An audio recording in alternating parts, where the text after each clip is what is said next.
Okay, first of all, Bismillahirrahmanirrahim. Today we will discuss Bayes theorem and chapter 5. Okay, before moving Bayes theorem, first of all, recall conditional probability. इससे पहले previous class में हमने conditional probability को discuss किया था, जिसका formula ये आपके सामने है। P of A given B, इसको हम रीड करते हैं, ठीक है। That is equal to P of A and B divided by P of B. It means अगर इसको मैं दूसरे लफ्ज़ों में लिखना चाहूँ तो ये हो जाएगा P of A intersection B। And का मतलब ये है कि हम इवेंट A और B की इंटरसेक्शन मालूम करना चाहते हैं, ठीक है। A intersection B divided by same P of B। तो इसको हमने प्रीवियस क्लास में देखा था, आप लोग चेक कर सकते हैं कि हम ए की प्रोबेबिलिटी मालूम करना चाहते हैं under certain condition B is already taken, ठीक है। और यहाँ पर देखें, ये कंडीशन है कि प्रोबेबिलिटी ऑफ बी के not equal zero, why because we can not divide any number by zero. Okay, if we divide sorry, if you multiply probability of b both side, so you will get the formula of a intersection b. So p of a intersection b will equal to p of b times p of a given b. इसको हमने product या मल्टीप्लिकेटर rule के तहत previous class में हमने देखा था कि कंडीशनल प्रोबेबिलिटी के फार्मूले की मदद से हम इंटरसेक्शन का फार्मूला इजीली फाइंड कर सकते हैं, ठीक है। यानी कि अगर आपके पास कंडीशनल और इस ए या बी की प्रोबेबिलिटी गिवन हो तो हम ए इंटरसेक्शन बी की प्रोबेबिलिटी मालूम कर सकते हैं। और दूसरा ये है कि इसको हम इस तरह भी लिख सकते हैं, ठीक है। This is same will equal to P of A times probability of B given A, B given A. तो इस चीज़ को आप लोग देखें कि ये दोनों सेम है, A intersection B. Why because ये ए गिवन बी से हमने ए इंटरसेक्शन बी मालूम किया है। अगर मैं इसको रिवर्स करता हूँ बी गिवन ए, तो आपको इंटरसेक्शन का फार्मूला ये मिले, मतलब it means both are formula for of A and B, A intersection B, ठीक है। आप इसको चाहें तो ओपन कर सकते हैं according to formula. B given A का मतलब ये होगा P of A intersection B divided by P of A. So P of A will cancel with each other, you will get P of A and B, ठीक है। तो हम देखते हैं कि आपके पास क्या चीज़ है, अकॉर्डिंगली ए इंटरसेक्शन बी की प्रोबेबिलिटी हम मालूम करते हैं, ठीक है। तो हमने इस चीज़ को ना ऑलरेडी डिस्कस किया हुआ है। अब हम आते हैं बेस रूल या बेस थ्योरम से पहले एक और टर्मिनोलॉजी है जिसको हम टोटल प्रोबेबिलिटी कहते हैं। टोटल प्रोबेबिलिटी क्या चीज़ है? अगर आपके पास कोई सैंपल स्पेस हो, लेट सपोज ये टोटल सैंपल स्पेस है जिसको दो पोर्शन में हमने डिस्ट्रीब्यूट किया हुआ है, ई और ई कॉम्प्लीमेंट। इस सैंपल स्पेस में से अगर हमारे पास कोई इवेंट ए हो और ए की टोटल प्रोबेबिलिटी हमने मालूम करनी है, तो आप लोग देख सकते हैं कि ए के अगेन दो रीजन है। ए है एक रीजन या एक पोर्शन ई के साथ कॉमन है जिसको हमने ई इंटरसेक्शन ए का नाम दिया हुआ है मैथमेटिकली, और ये ई कॉम्प्लीमेंट एंड ए का कॉमन रीजन जो कि ई कॉम्प्लीमेंट इंटरसेक्शन ए के बराबर होगा। तो अब आप अगर दोनों रीजन को सम करेंगे तो आपको ए की टोटल प्रोबेबिलिटी मिल जानी है। दूसरे लफ्जों में probability of A will become probability of this set union this one. और क्योंकि ये दोनों म्यूचुअली एक्सक्लूसिव इवेंट्स हैं, तो इसका मतलब for example A union B का फार्मूला आपको पता है P of A plus P of B minus A intersection B, मगर ए इंटरसेक्शन बी का रीजन तो जीरो है, तो इस वजह से माइनस जीरो करेंगे, यू विल गेट सेम। तो ये टोटल प्रोबेबिलिटी का फार्मूला है E intersection A plus E complement intersection ए।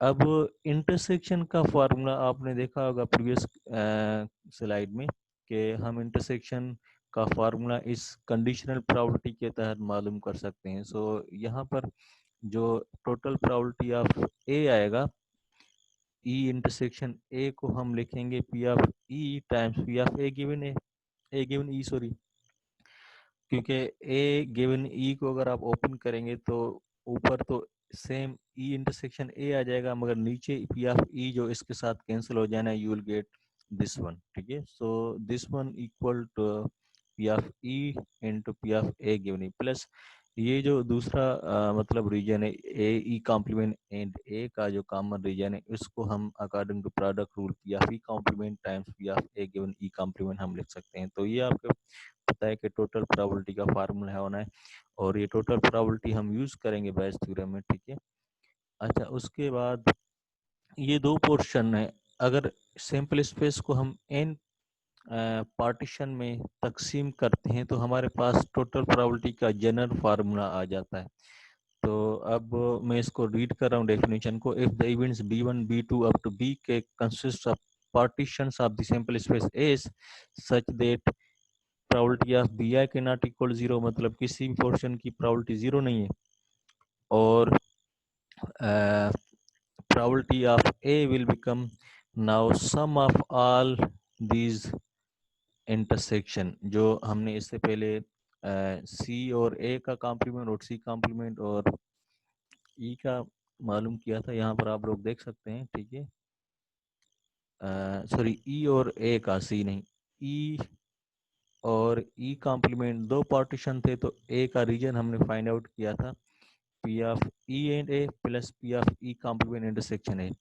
वैसे ही अब हमारे पास दो पार्टीशन नहीं बल्कि के तक पार्टीशन है, तो ये आ जाएगा probability of A B one A intersection A plus B two intersection A plus B three intersection A. तो अब बी के इंटरसेक्शन ए को हमने समेशन में लिखा है आइज फ्रॉम वन टू के। ठीक है, तो जितने भी इसके पार्टीशन बनेंगे उन सब को हम ए के साथ मतलब जो कॉमन रीजन है उसको ऐड करेंगे तो टोटल ए की प्रोबेबिलिटी आ जानी है।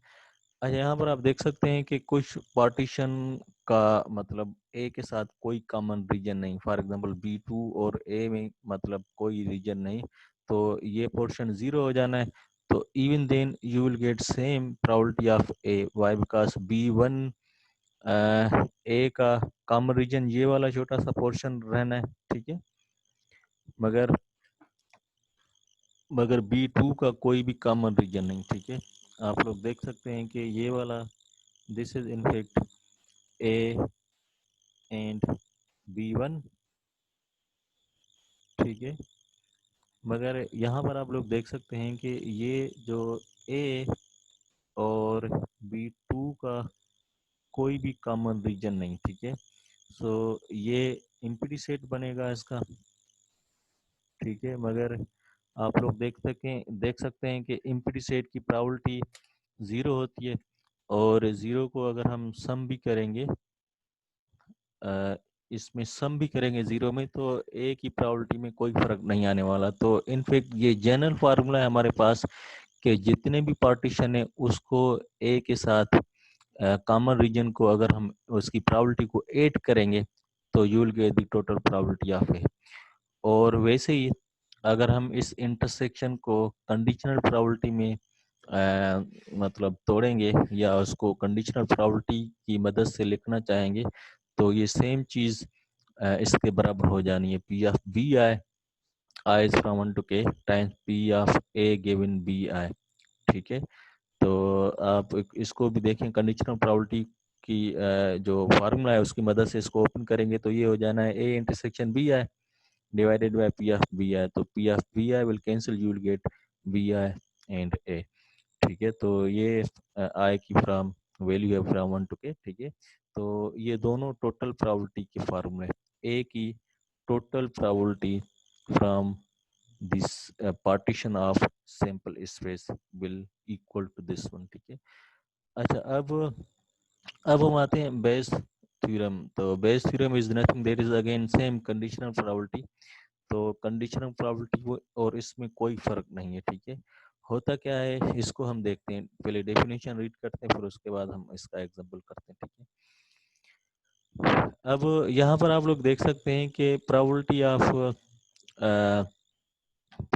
of A given B or अगर आपको गिवन है तो इसका रिवर्स हम यूज मालूम करना चाहते हैं, P of B are given ए।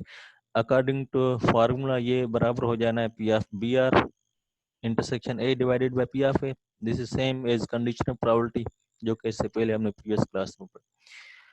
मगर अब हमारे पास क्योंकि ये डायरेक्ट पी ऑफ ए या P of B are intersection A given नहीं है, तो हम प्रीवियस या प्रियर प्रोबेबिलिटी की मदद से इन दोनों की वैल्यू पहले फाइंड करेंगे।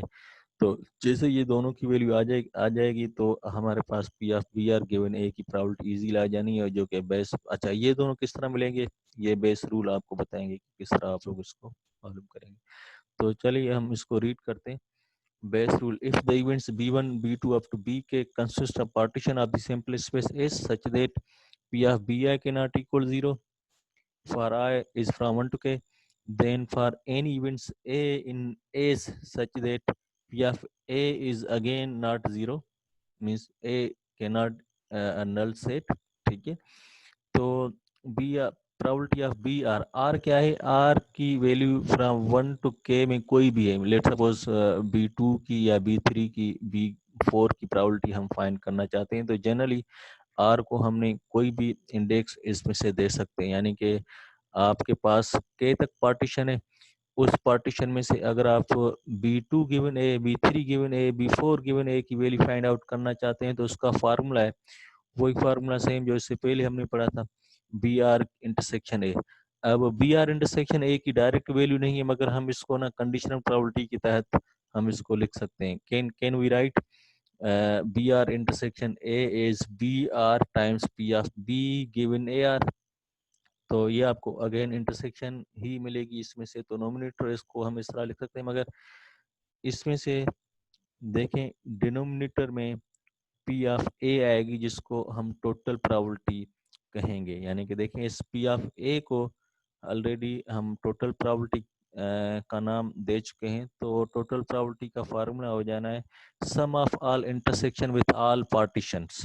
ठीक है, और अगेन क्योंकि ये डायरेक्ट गिवन नहीं है, तो इसको भी हम कंडीशनल प्रोबेबिलिटी के तहत लिखेंगे, that is sum of P of B I times P of A given B I.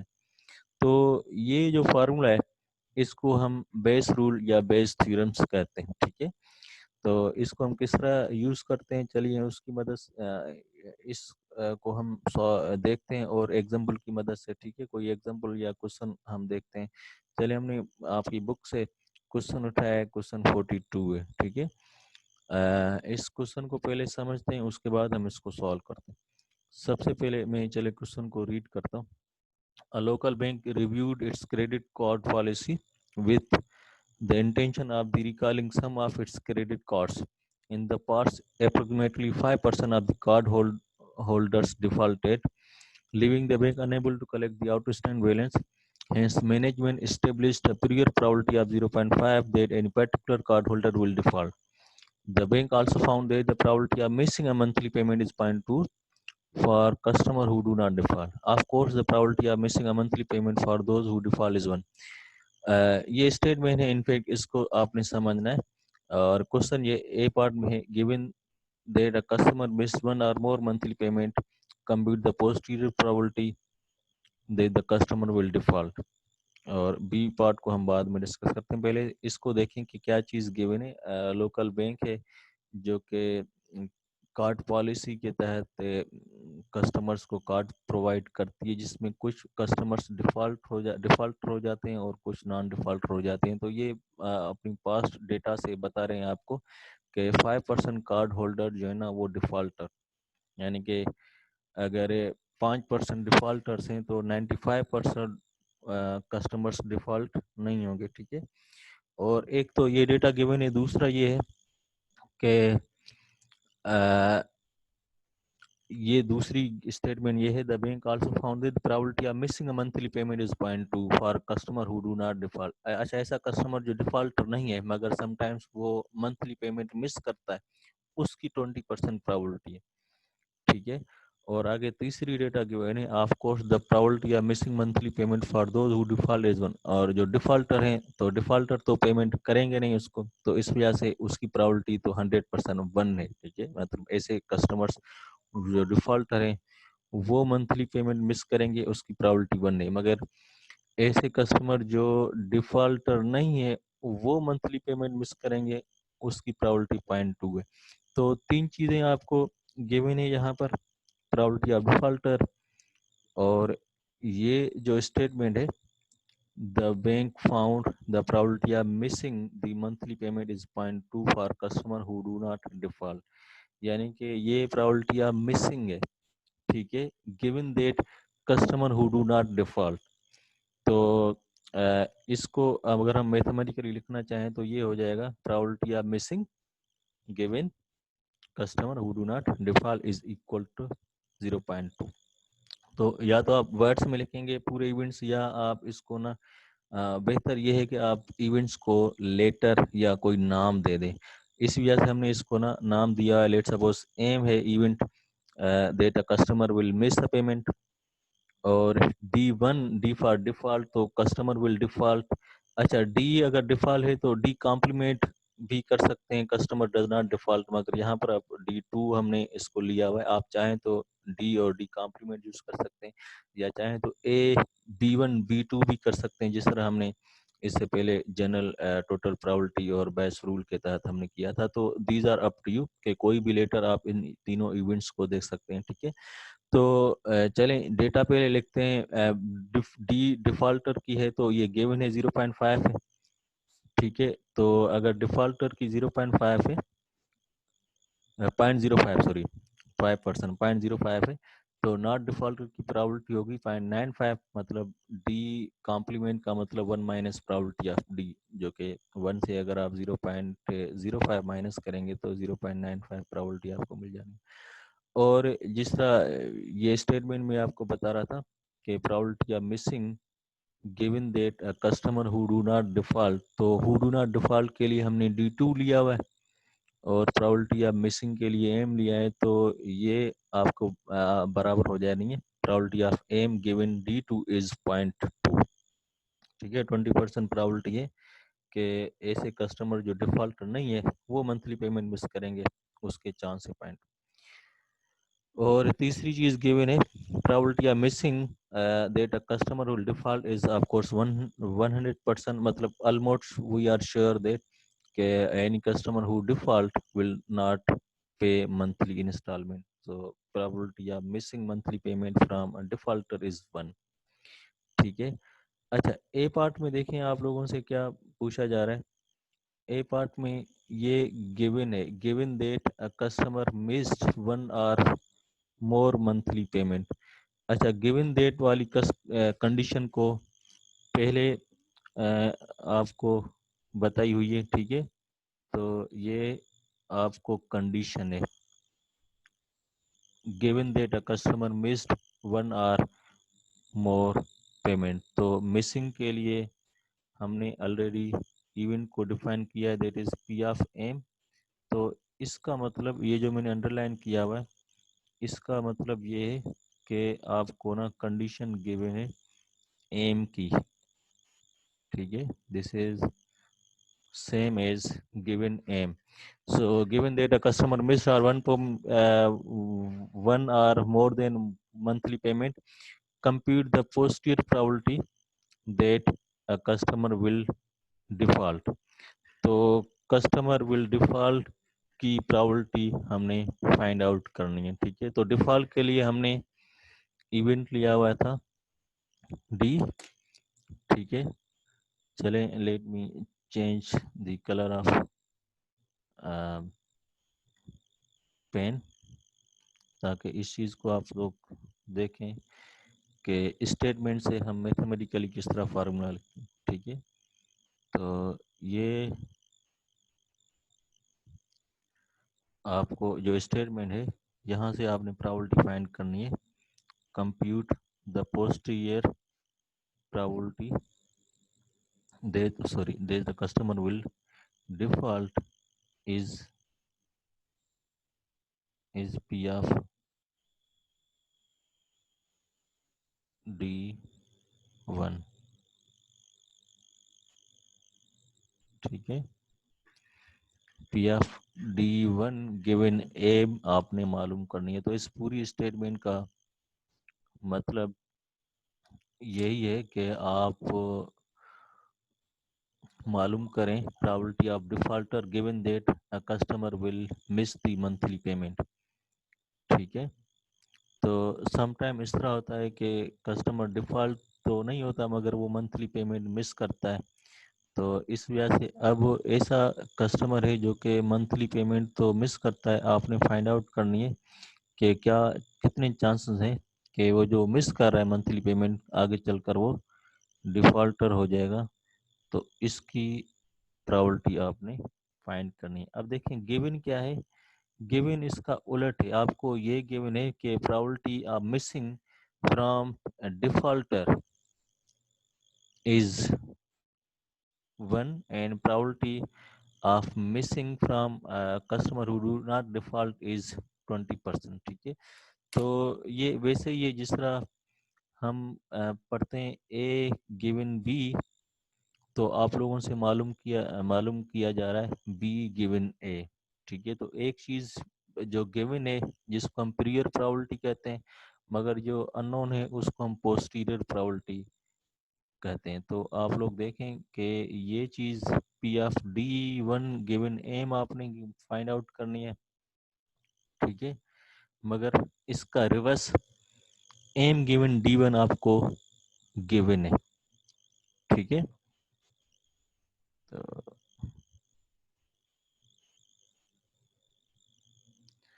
M given D1 is 1, ठीक है। और इसका रिवर्स यानी कि P of D1 given M आपने फाइंड करनी है। तो ये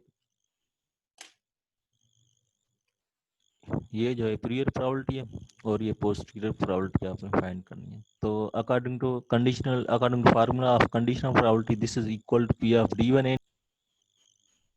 M divided by P of M, ठीक है। तो अब D1 एंड एम को हम प्रोडक्ट रूल जो स्टार्टिंग में हमने देखा था, ठीक है, उसको हम इस तरह लिख सकते हैं P of D1 times P of M given D1, ठीक है।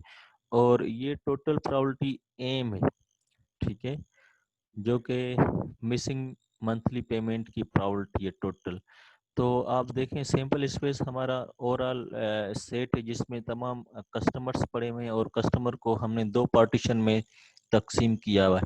ऐसे कस्टमर जो डिफॉल्टर होंगे D1 और दूसरे कस्टमर जो डिफॉल्टर नहीं होंगे, ठीक है। तो उनमें से अगर मिसिंग की प्रोबेबिलिटी मालूम करेंगे तो उसके लिए दो ही पॉसिबिलिटी है कि probability of M intersection D1 and probability plus probability of M intersection D2। यानी कि फर्दर अगर इसके डिनोमिनेटर को हम लिखना चाहें, ठीक है, तो ये बराबर हो जाना है,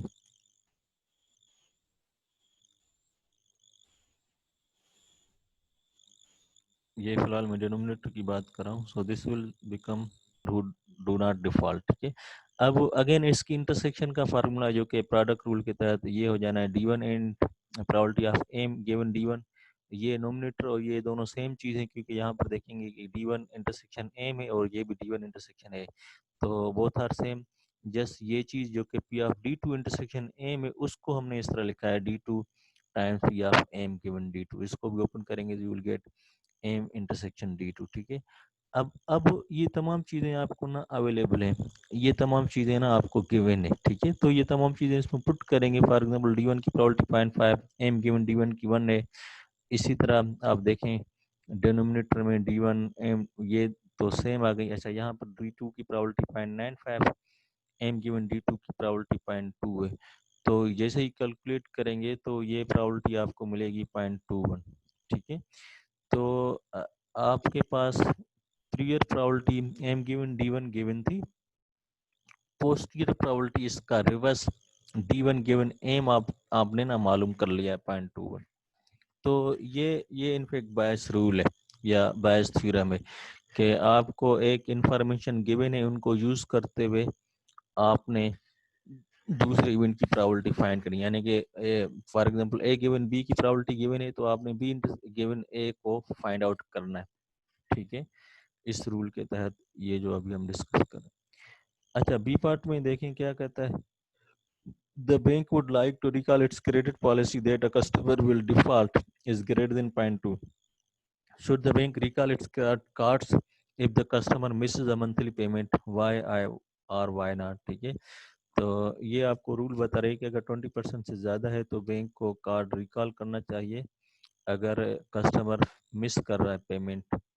तो ए पार्ट में हमने ऑलरेडी देखा हुआ है कि डिफ़ॉल्ट होने के chances given that a customer is missing monthly payment is 0.21, that is more than 0.2, तो हम कहेंगे yes the probability of default is greater than 0.2, so that's why bank should recall their cards. ठीक है, तो इसका ये दो पार्ट है। या फिर अच्छा, ये हमारी प्रीवियस स्लाइड का पेज है, इसको आपने इग्नोर करना है। आपको याद होगा हमने क्वेश्चन 33 किया था प्रीवियस क्लास में, ये तो मिस्टेकली गलती से ये स्लाइड में दोबारा आ गया, तो इसको इग्नोर करते हैं। अब यहाँ तक आपका चैप्टर 4 है। ठीक है, so this is all about chapter 4। उसके बाद हम चैप्टर 5 शुरू करेंगे जो कि डिस्क्रीट प्रोबेबिलिटी डिस्ट्रीब्यूशन के तहत। तो डिस्क्रीट प्रोबेबिलिटी डिस्ट्रीब्यूशन क्या होता है, उससे पहले हम एक दो टर्मिनोलॉजीज हैं उसको देखेंगे। सबसे पहले तो रैंडम वेरिएबल्स हैं और फिर डिस्क्रीट प्रोबेबिलिटी की तरफ आते हैं। अच्छा, रैंडम वेरिएबल क्या है, मैं रीड कर रहा हूँ इसकी definition. Random variable is a function that associates a real number with each element in the sample space. ठीक है,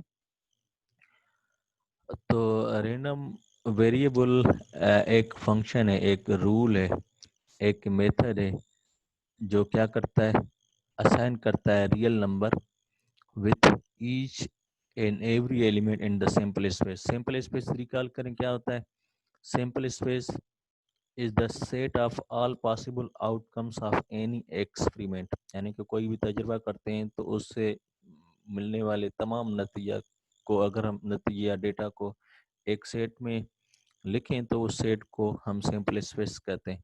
अब रैंडम वेरिएबल क्या करता है, उस सेट के अंदर जितने भी एलिमेंट्स हैं उसको कोई ना कोई रियल नंबर असाइन करता है किसी रूल के तहत, और वो फंक्शन होता है। ठीक है, तो इसके एग्जांपल हम देखते हैं। अच्छा, example of discrete random variable experiment है, कांटेक्ट 5 कस्टमर्स, यानी कि अगर आप 5 कस्टमर्स को कांटेक्ट करते हैं, ये आप तजर्बा कर रहे हैं, एक्सपेरिमेंट कर रहे हैं। रैंडम वेरिएबल जो रूल है वो क्या है, वो है number of customers who place in order. तो जब आप कॉल करेंगे तो या तो कस्टमर ऑर्डर प्लेस करेगा या ऑर्डर नहीं करेगा। तो अब ये रूल है जिसको हम रैंडम वेरिएबल कहते हैं, उसकी पॉसिबल आउटकम्स क्या होगी, 0 1 2 3 4 5। 0 का मतलब इन 5 कस्टमर से कोई भी ऑर्डर प्लेस नहीं करेगा। 1 का मतलब अगर 5 में से एक कस्टमर ऑर्डर प्लेस करता है तो इस रूल की वैल्यू आ जानी 1, या 2 3 4 या 5, यानी कि पांचों के पांचों कस्टमर ऑर्डर प्लेस करते हैं तो उस वक्त रैंडम वेरिएबल की वैल्यू 5 हो जाएगी। या इंस्पेक्टर शिपमेंट ऑफ 50 रेडियोज, आप 50 रेडियो को चेक करते हैं। रैंडम वेरिएबल क्या है, रूल क्या है, यानी कि नंबर ऑफ, किस रूल के तहत ये वैल्यू असाइन करेगा, नंबर ऑफ डिफेक्टिव रेडियोस, यानी कि वो 50 रेडियो में से जितने डिफेक्टिव रेडियोस हैं उन नंबर्स को ये रैंडम वेरिएबल असाइन करेगा। तो या तो कोई डिफॉल्ट नहीं होगा, या एक होगा, या दो होगा, या सारे के सारे 50 का मतलब सारे के सारे रेडियोस डिफॉल्ट होंगे। तीसरा एग्जांपल है, ऑपरेट रेस्टोरेंट फॉर 1 डे। तो एक दिन के लिए आप रेस्टोरेंट ऑपरेट करते हो, एक्सपेरिमेंट करते हो, और आप देखते हो कि कितने कस्टमर्स आपके पास आते हैं। तो ये रैंडम वेरिएबल है। 0 का मतलब उसी दिन आपका कोई कस्टमर नहीं आता, 1 2 3 ये पॉसिबल आउटकम्स वैल्यू। अच्छा, अप टू सो ऑन। तो इससे पहले वाले दो एग्जांपल में ये नंबर जो है ना वो लिमिटेड है, जिसको हम फाइनाइट कहते हैं। मगर ये इनफाइनाइट है, चलता जा रहा है। अप टू सो ऑन का मतलब इसके एंड का हमें पता नहीं, ठीक है। या चौथा एग्जांपल है सेल इन ऑटोमोबाइल। ऑटोमोबाइल अब जब आप सेल करेंगे तो जो कस्टमर होगा उसका जेंडर, अगर हम रूल है, मगर हमने देखा था random variable real number assign करता है, तो यहाँ पर हमें एक और रूल अप्लाई करना पड़ेगा कि मेल हो तो उसका कोई नंबर हो, फीमेल के लिए दूसरा नंबर हो। For example 0 if male 1 if male, आप चाहें तो इसको 2 मेल या 3 फॉर फीमेल कर सकते हैं, ठीक है। अच्छा, और दूसरी बात ये है कि आप देखें इन चारों में से तमाम के तमाम नंबर डिस्क्रीट हैं, काउंटेबल हैं, तो इस वजह से इसको हम डिस्क्रीट रैंडम वेरिएबल का नाम दे रहे हैं। आगे चलकर हम कंटिन्यूस रैंडम वेरिएबल को देखेंगे, जिसके लिए सेपरेट हमारे पास चैप्टर है। तो फिलहाल हम डिस्क्रीट रैंडम वेरिएबल की बात करते हैं, नेक्स्ट चैप्टर में हम कंटिन्यूस रैंडम वेरिएबल की बात करेंगे, ठीक है। अच्छा, अब या दूसरा एग्जांपल हम देखते हैं, example of discrete random variable. Two balls are drawn in succession without a replacement from an urn containing 4 red balls and 3 black balls. 7 बाल हैं, 4 रेड हैं और 3 ब्लैक। उन 7 में से हम 2 बाल सेलेक्ट करते हैं, ठीक है। The possible outcomes and the values Y. अब वाई क्या है? वाई हमने रैंडम वेरिएबल डिफाइन किया हुआ है। क्या है Y? Y of the random variable Y, small Y इसकी वैल्यू, कैपिटल वाई हमारे पास random variable, where Y is the number of red balls.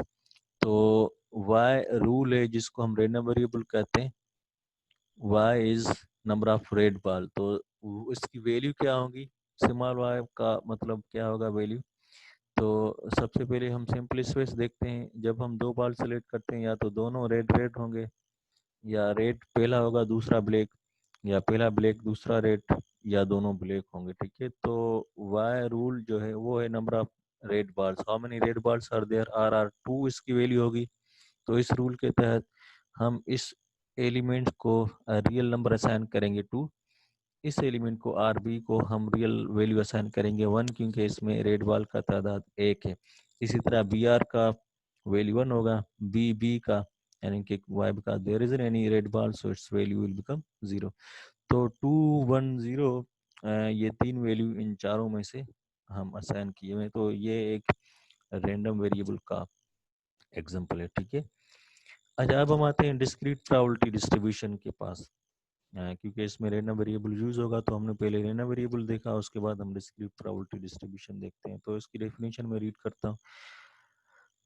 The set of ordered pairs x, f of x। Set of ordered pair x आपको पता है, random variable f of x क्या चीज़ है उसको देखते हैं। इज, अच्छा ये दोनों रियल नंबर है, ordered pair. Is a probability function, इसको हम प्रोबेबिलिटी फंक्शन कहेंगे, या probability mass function, or probability distribution, or discrete probability distribution of the discrete random variable x if for each possible outcomes x। तो क्या मतलब हुआ इसका? इसका मतलब प्रोबेबिलिटी जो डिस्ट्रीब्यूशन है, या डिस्क्रीट प्रोबेबिलिटी डिस्ट्रीब्यूशन जो है, अगेन वो एक फंक्शन है, ठीक है। ऑर्डर पेयर का मतलब फंक्शन है जिसमें एक्स रैंडम वेरिएबल है और एफ ऑफ एक्स इसकी प्रोबेबिलिटी है। तो दूसरों लफ्जों में, जिस तरह रैंडम वेरिएबल क्या है? रैंडम वेरिएबल ऐसा फंक्शन है जो तमाम एलिमेंट्स को रियल नंबर असाइन करता है, मगर यहाँ पर प्रोबेबिलिटी फंक्शन फिर ऐसा फंक्शन है जो उन तमाम रियल नंबर को प्रोबेबिलिटी असाइन करता है इन 3 कंडीशन के तहत। और ये आपको पता है, ऑब्वियस है, जो कि ऑलरेडी हमने प्रीवियस चैप्टर में पढ़े थे कि एफ ऑफ एक्स यानी कि प्रोबेबिलिटी विल ऑलवेज ग्रेटर और इक्वल 0, क्योंकि प्रोबेबिलिटी नेगेटिव नहीं होती। दूसरा, सम करेंगे तमाम रैंडम वेरिएबल की प्रोबेबिलिटी तो 1 आती है, टोटल प्रोबेबिलिटी 1। और probability of X equal to small X, इसका मतलब एक्स आपके पास रैंडम वेरिएबल है और स्मॉल एक्स उसकी वैल्यू है, ठीक है। जिस तरह वाई कैपिटल वाई, वहाँ प्रीवियस एग्जांपल में हमारे पास नंबर ऑफ रेड बॉल था, तो उसकी वैल्यू या तो 0 थी, या 1 थी, या 2 थी, ठीक है। वो बराबर होगा एफ ऑफ एक्स, यानी कि जो भी फंक्शन होगा उसमें हम उसकी वैल्यू पुट करेंगे। तो यहाँ पर स्ट्रेट फॉरवर्ड किसी फंक्शन की प्रोबेबिलिटी को कैलकुलेट करना इजी है। आपको अगर फंक्शन हो तो उसमें आप वो रैंडम वेरिएबल की वैल्यू पुट करेंगे। ठीक है, चलें इसको हम एक एग्जांपल के तहत देखते हैं ताकि आपको ये फर्दर कॉन्सेप्ट क्लियर हो जाएगा। तो बहुत सारे फंक्शंस हैं, बहुत सारे डिस्क्रीट प्रोबेबिलिटी डिस्ट्रीब्यूशन के फंक्शन हैं, हम वन बाय वन हम पढ़ेंगे। आज फिलहाल हम एक डिस्क्रीट यूनिफॉर्म प्रोबेबिलिटी डिस्ट्रीब्यूशन पढ़ेंगे, उसके बाद हम बायनोमियल या पासान या मतलब बहुत सारे फंक्शन हम one by one according to your syllabus हम देखेंगे। ठीक है, तो सबसे पहला फंक्शन है डिस्क्रीट यूनिफॉर्म प्रोबेबिलिटी डिस्ट्रीब्यूशन का। Again this distribution is clear from word uniform. ठीक है, यूनिफॉर्म का मतलब सेम है, यानी कि अगर आपको कोई भी मतलब ऐसा रूल हो या ऐसा एक्सपेरिमेंट हो जिसके जितने भी आउटकम्स हैं अगर उनकी प्रोबेबिलिटी यूनिफॉर्म हो, सेम हो, तो फंक्शन यूनिफॉर्म प्रोबेबिलिटी डिस्ट्रीब्यूशन कहलाएगा। तो मैं रीड कर रहा हूँ, discrete uniform probability function that is F of X equal 1 upon n where n is the number of values random variable में अज्यूम, यानी कि n दूसरे लफ्जों में total outcomes of any experiment. ठीक है, तो अगर सारे के सारे इक्वली लाइकली हैं तो तमाम वैल्यूज की प्रोबेबिलिटी 1 और n हो जानी है। रिकॉल करें, इसी तरह की प्रोबेबिलिटी हमने पढ़ी थी जो क्लासिकली मेथड था प्रोबेबिलिटी डिस्ट्रीब्यूशन में। अच्छा, बहरहाल इसको देखें, यूनिफॉर्म प्रोबेबिलिटी डिस्ट्रीब्यूशन का एक एग्जांपल करते हैं। For example probability distribution for a number of 10 on one roll die, यानी कि किसी भी डाई को अगर आप रोल करेंगे तो आउटकम्स के आउटकम का मतलब जो डॉट होगा उसके ऊपर, जो डाई होगा उसके ऊपर नंबर ऑफ डॉट्स हमारा रैंडम वेरिएबल है, तो उसकी वैल्यू होगी x 1 2 3 4 5 और 6। ठीक है, 1 की प्रोबेबिलिटी 1 ओवर 6, 2 की प्रोबेबिलिटी 1 ओवर 6, इसी तरह सब की प्रोबेबिलिटी 1 ओवर 6 है, तो ये यूनिफॉर्म प्रोबेबिलिटी डिस्ट्रीब्यूशन का एग्जांपल हो जाता है जिसमें तमाम नंबर्स की प्रोबेबिलिटी सेम है। या दूसरे लफ्जों में मैथमेटिकली अगर हम फंक्शन बनाना चाहें तो फंक्शन होता है F of X equal 1 upon x, constant function है, एक्स या जो भी वैल्यू है उसकी प्रोबेबिलिटी 1 अपॉन 6, मगर एक्स की पॉसिबल वैल्यू है 1 2 3 4 5 6। ठीक है, डिस्क्रीट नंबर्स हैं तो इस वजह से इसको हम डिस्क्रीट प्रोबेबिलिटी डिस्ट्रीब्यूशन कहते हैं, और पर्टिकुलरली यूनिफॉर्म प्रोबेबिलिटी डिस्ट्रीब्यूशन का एक एग्जांपल है। ठीक है, अच्छा, ये एक डिस्ट्रीब्यूशन है यूनिफॉर्म, मतलब इसमें आप लोगों का कॉन्सेप्ट डिस्क्रीट प्रोबेबिलिटी डिस्ट्रीब्यूशन का और डिस्क्रीट रैंडम वेरिएबल का और यूनिफॉर्म प्रोबेबिलिटी का क्लियर होना चाहिए। इसको एक मरतबा मैं दोबारा रिपीट करता हूँ। ये x random variable, random variable क्या करता है, तमाम पॉसिबल आउटकम्स को कोई ना कोई रियल नंबर असाइन करता है। प्रोबेबिलिटी फंक्शन फिर क्या करता है, इन तमाम रैंडम वेरिएबल को प्रोबेबिलिटी असाइन करता है। ठीक है, और यूनिफॉर्म इस वजह से क्योंकि सबकी प्रोबेबिलिटी सेम है। आगे हम पढ़ेंगे नॉन यूनिफॉर्म, जिसमें बायनोमियल या पासान या नेगेटिव या हाइपर ज्योमेट्रिक प्रोबेबिलिटी डिस्ट्रीब्यूशन पर। अच्छा, अब जब भी हम रैंडम वेरिएबल की बात करते हैं, क्योंकि ये रियल नंबर्स की कलेक्शन है, तो उसका हम मीन और वेरिएंस भी देखते हैं, जिसको हम एक्सपेक्टेड वैल्यू कहते हैं। यानी कि एक्सपेक्टेड वैल्यू क्या होता है, expected value or mean of a random variable is a measure of the central location for the random variable। ठीक है, तो एक्सपेक्टेड वैल्यू जो रियल नंबर्स हैं उसकी उसका मतलब सॉरी रैंडम वेरिएबल जो रियल नंबर है उसका अगर हम मीन मालूम करेंगे तो वो एक्सपेक्टेड वैल्यू होगा। और मीन आपको पता है, ऑलरेडी हमने डिस्कस किया था प्रीवियस क्लास चैप्टर में, सेकंड या थर्ड चैप्टर में। तो मीन क्या होता है, मीन होता है measurement of central location for the data. अगर आपके पास डेटा सेट हो तो उसकी जो सेंट्रल लोकेशन तक पहुंचने के लिए हमारे पास बहुत सारे मेथड है, जिसमें से मीन भी था। तो यहाँ पर भी वही सेम पर्पस या सेम इसका मकसद होगा जो कि ऑलरेडी हम पढ़ चुके हैं। मगर अब हमारे पास डेटा कौन सी है, डेटा रैंडम वेरिएबल है, इस वजह से रैंडम वेरिएबल का जो मीन होता है वो एक्सपेक्टेड वैल्यू कहलाता है। ठीक है, अब एक्सपेक्टेड वैल्यू इस वजह से क्योंकि ये रैंडम वेरिएबल की जो वेट होता है वो प्रोबेबिलिटी होती है, तो इस वजह से प्रोबेबिलिटी को यूज करेंगे तो उस रैंडम वेरिएबल का जो वेटेड मीन होगा वो हमारा एक्सपेक्टेड वैल्यू हो जाए। उसका फार्मूला किस तरह है उसको देखेंगे, ठीक है। फार्मूले से आपको इसका कॉन्सेप्ट क्लियर हो जाना है। एक्सपेक्टेड मीन, एक्सपेक्टेड वैल्यू या वेरिएंस का, ठीक है। सो इसको हम ई ऑफ एक्स या म्यू से रिप्रेजेंट करते हैं, that is sum of E of X times F of X. तो ये आप लोग देखेंगे कि वही सेम फार्मूला है जो इससे पहले हम पढ़ चुके हैं वेटेड मीन में, या फ्रीक्वेंसी जो ग्रुप डेटा थी फ्रीक्वेंसी डिस्ट्रीब्यूशन, उसमें हमने जो मीन पढ़ा था, इनफैक्ट उसका फार्मूला ये सेम है, ठीक है। तो हम कहेंगे sum of X F of X, ठीक है। एफ ऑफ एक्स यहाँ पर पहले वहाँ पर फ्रीक्वेंसी हुआ करती थी, अब यहाँ पर प्रोबेबिलिटी है, ठीक है। और आपको पता है कि डिनोमिनेटर में टोटल नंबर आते हैं, यानी कि टोटल फ्रीक्वेंसी का sum of F of x.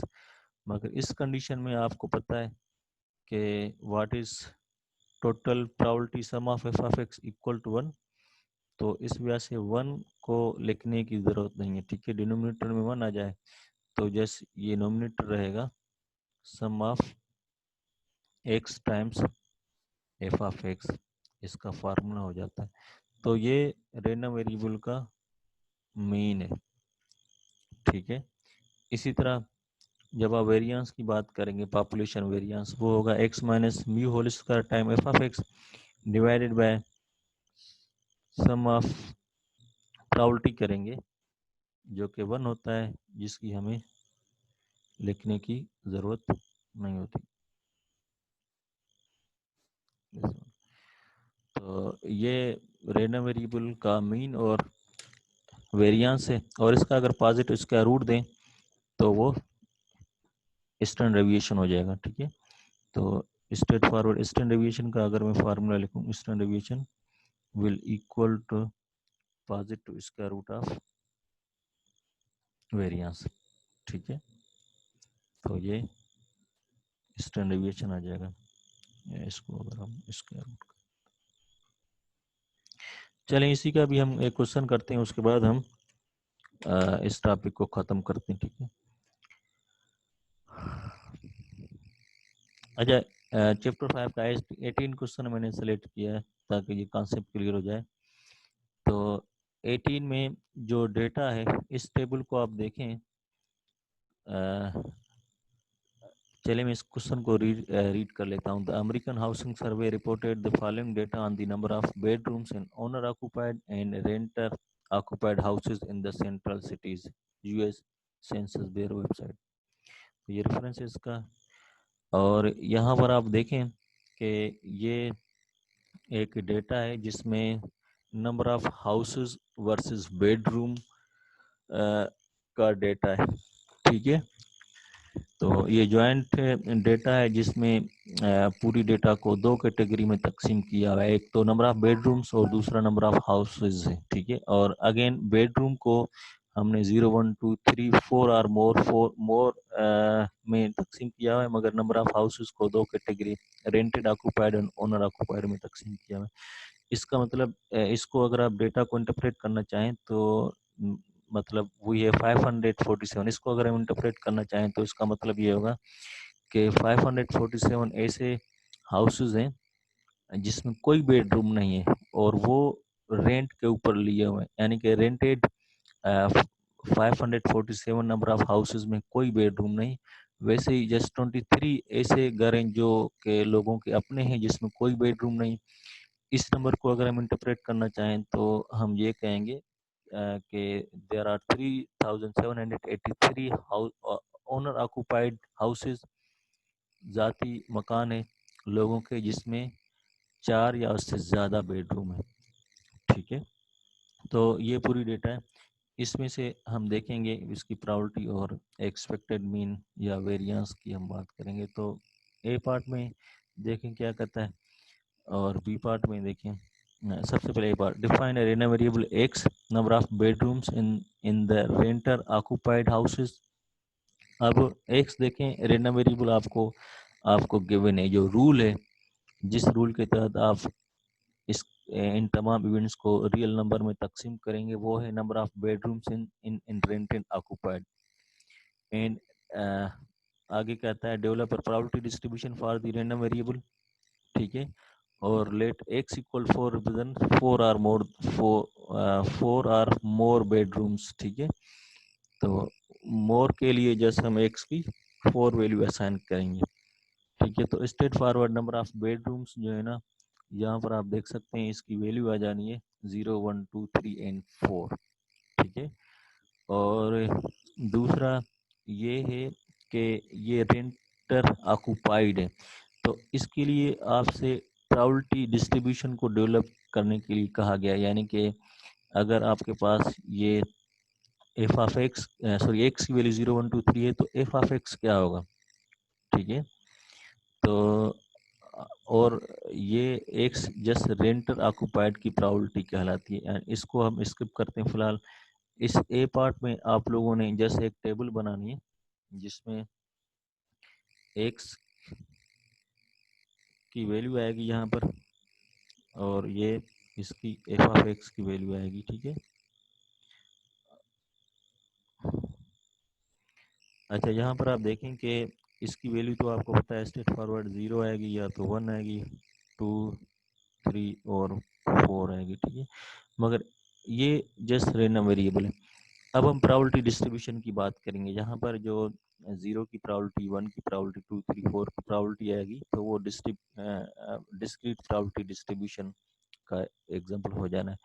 अब 0 की प्रायोरिटी का मतलब ये होगा कि व्हाट इज प्रायोरिटी के रेंटर occupied houses does not contain bedroom. 0 bedroom का मतलब ये है कि अगर हम रेंडमली एक मतलब कोई भी हाउस सेलेक्ट करेंगे और देखेंगे कि क्या चांस होगा कि उसमें कोई भी बेडरूम ना हो, तो इसकी प्रायोरिटी यहाँ पर लिखेंगे। और आपको पता है ये स्ट्रेट फॉरवर्ड वही है जो कि इससे पहले हमने मार्जिनल प्रायोरिटी डिस्ट्रीब्यूशन की बात की थी, ठीक है। तो 547 को टोटल के साथ हम जस्ट डिवाइड करेंगे, ठीक है। तो इन सब का टोटल देखेंगे, टोटल क्या है, और उस टोटल के साथ हम डिवाइड करेंगे। चलें हम देखेंगे कि हमने बल्कि किया हुआ है। अच्छा, बी पार्ट में देखें कि क्या है, compute the expected value and variance for the number of bedrooms in the rented occupied houses, ठीक है।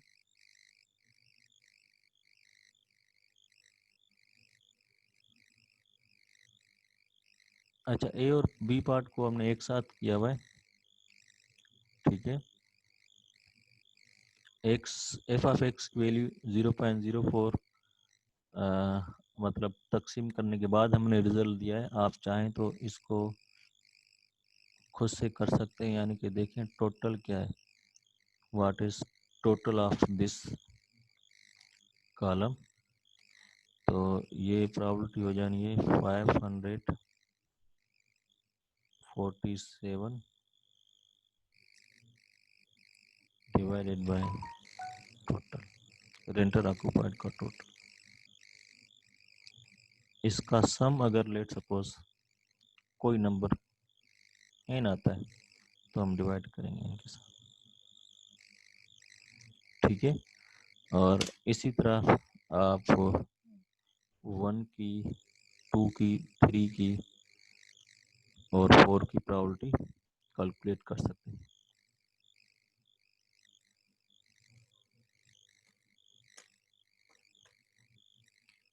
जो कि हमने यहाँ पर ऑलरेडी की हुई है। जब आप इसको डिवाइड करेंगे टोटल के साथ, तो ये इसकी प्रॉबिलिटी 0.04, 1 की प्रॉबिलिटी 0.34, 2 की प्रॉबिलिटी 0.41, 3 की 0.19 और 4 की 0.04 आ जाती है। और सम आपको पता है 1 आता है। अच्छा, मीन के लिए अब यहाँ तक ए पार्ट है, मतलब ये दो कॉलम अगर आप करेंगे, so this is answer for your A part. B में मीन और वेरिएंस की बात की जा रही है, तो मीन के लिए हम इस रैंडम वेरिएबल को इसके वेट के साथ या फ्रीक्वेंसी के साथ मल्टीप्लाई करेंगे, जो कि X times F of X है। Zero multiply by any number will become zero. वैसे वन मल्टीप्लाई 0.34, टू मल्टीप्लाई 0.41 और एट द एंड सम करेंगे 1.8184, तो ये इसका मीन है जो कि एक्सपेक्टेड वैल्यू कहलाता है। वेरिएंस के लिए हमें इनका एक से मीन डिफरेंस करना पड़ेगा, यानी कि जीरो से माइनस करेंगे 1.84। वैसे ही एक्स माइनस म्यू कैलकुलेट करेंगे, फिर इसके स्क्वायर की जरूरत होती है, स्क्वायर करेंगे और टाइम्स मल्टीप्लाई करेंगे इसकी फ्रीक्वेंसी, जो कि यहाँ पर प्रोबेबिलिटी कहलाती है। ठीक है, तो X minus mu whole square F इसका फार्मूला था। जैसे ही कल मल्टीप्लाई करेंगे और देन सम करेंगे तो ये वेरिएंस आ जाना है। तो ये बी पार्ट के आंसर है। आप लोगों से मीन और वेरिएंस की बात की जा रही है, तो ये मीन है। अगर स्टैंडर्ड डिवीजन कहता है तो इसका हम पॉजिटिव स्क्वायर रूट देखते हैं। ठीक है,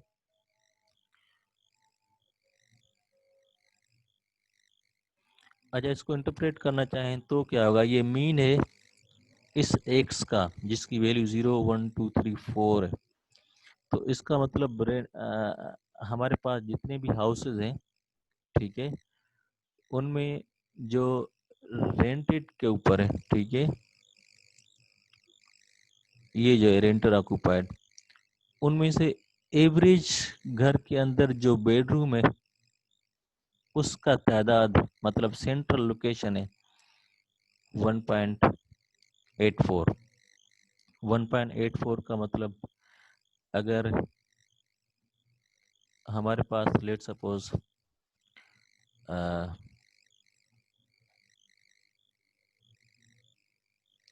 इसको अगर हम इंटीजर में कन्वर्ट करेंगे तो तकरीबन 2 बेडरूम का मतलब होना है। यानी कि अगर हम रेंडमली कोई हाउस या घर लेते हैं तो एवरेज उसके पास 2 बेडरूम्स होंगे। ठीक है, रफली हम इसको इस, क्योंकि ये मीन है तो ये कोई भी नंबर हो सकता है, इंटीजर या डेसिमल हो सकता है। और ये चीज़ आपने जहन में रखनी है कि दिस नॉट प्राउल्टी, यानी कि आप इसको ये देख सकते हैं कि ये 1 से ग्रेटर हो सकता है, या समटाइम अगर डेटा हमारे पास नेगेटिव है तो नेगेटिव भी हो सकता है। लाजमी नहीं कि मतलब ये प्रायोरिटी के तीनों रूल्स को फॉलो करें, ये मीन है। ठीक है, तो रेंटेड के ऊपर लोगों ने जो घर लिए हुए हैं, एवरेज 1.84 बेडरूम्स हैं उसका तादाद है। ठीक है, मतलब ये मीन है 0 to 4 तक। अच्छा, वेरिएंस का मतलब, क्योंकि जब भी हम सेंट्रल की बात करते हैं तो हम ये देखते हैं कि उसमें कितनी डेविएशन है, तो 0.79 डेविएट हो रही है, मतलब इसमें डिस्पर्शन है।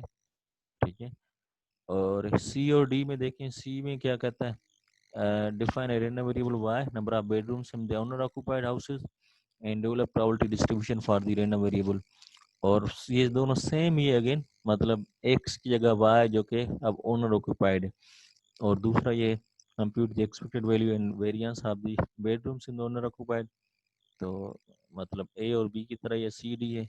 और आगे कहता है what observation can you make from the comparison of the number of bedrooms in the रेंटर occupied versus owner occupied. तो ये जब आप सी और डी करेंगे तो आप आखिर में ना कंपेयर करते हैं, ये वैसे ही जिस तरह से पहले हम मीन और वेरिएंस में किया करते थे। ठीक है, तो यहाँ पर हमने किया हुआ है, सी और डी को देखेंगे कि सी और डी का जो मीन आ रहा है वो 2.93 है, इसका वेरिएंस 0.59 है। ठीक है, तो इसका मीन 1.84 कम है, इसका ज़्यादा है, और वेरिएंस भी ऐसे ही है। ठीक है, तो वेरिएंस बल्कि इसका ज़्यादा है, इसका कम है, तो हम इसको इंटरप्रेट करते हैं जिस तरह ए यूजुअल आप मीन और स्टैंडर्ड डिवीजन को डिफाइन करते हैं।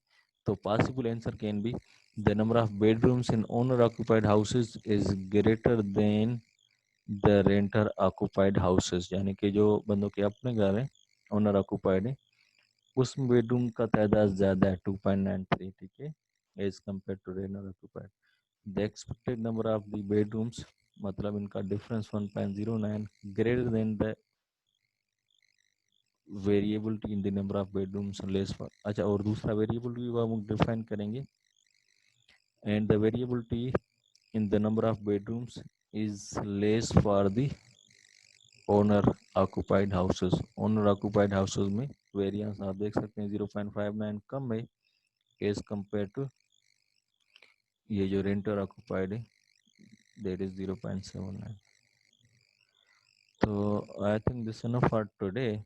इंशाल्लाह हम मिलते हैं नेक्स्ट जो हमारा क्लास होगा उसमें. आपने इससे रिलेटेड क्वेश्चंस करने हैं तो उस जूम की मीटिंग में हम आपके जस्ट क्वेरीज को और जो चीज़ आपको समझ नहीं आ रही उसको डिस्कस करेंगे. ठीक है.